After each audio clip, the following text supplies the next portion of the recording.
again. Look, what we're going to do now is another technique where we're going from a sparring movement to a manipulation, a joint lock. So as by attacker, we're sparring around, coming through with different strikes. Alright, I come through here. Now all that entry was, and as you can see, it was pretty fast.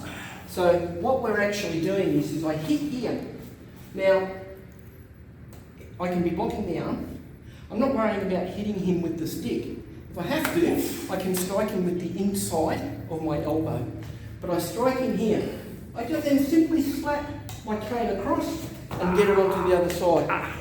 Now what I'm doing is, you can see this leverage here. Alright?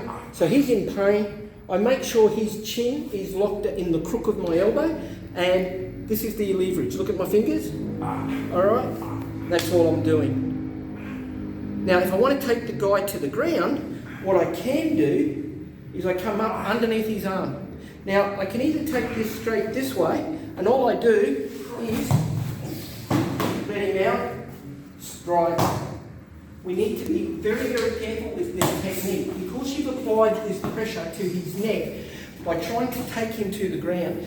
There is potential that you will damage his neck. So remember, use of force has to be authorised, justified, excused by law. It must be reasonable and it must be proportionate. So as the guy is striking, you come through, I strike to here. I simply slap. Now he can hit me here. Okay, now what I'd like you to do is try and hit me with your weapon, please. Hit me. Okay, now I'm up onto the inside. I can knee into the groin. I can come through to the perineum. I can just stop and hyperextend the knee. I can elbow strike. Now, if I want to as well, what I can do is I come up underneath his arm, alright, and I place this cane here up underneath my armpit. I've still got him locked here. Now I'm putting pressure across the back of the neck. It's extremely painful. Alright, so I get my guy here, alright, and I've locked him. See how he's turned in? Alright, straight in. Now, from here, I can also just lock it and snap the neck. Remember the use of force. Alright, it needs to be justified to do that.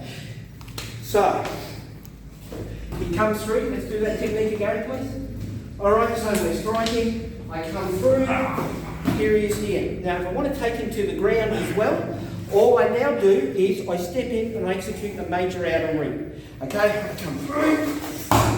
Now, taking this here, my weapon is still locked into the guy. I can actually do what we call a half Nelson. I'm using the cane in underneath the arm, keeping his chin locked against my forearm. Notice how I control his lower body? Right with my leg. Alright. See how you go with that? And we'll get back to you next time.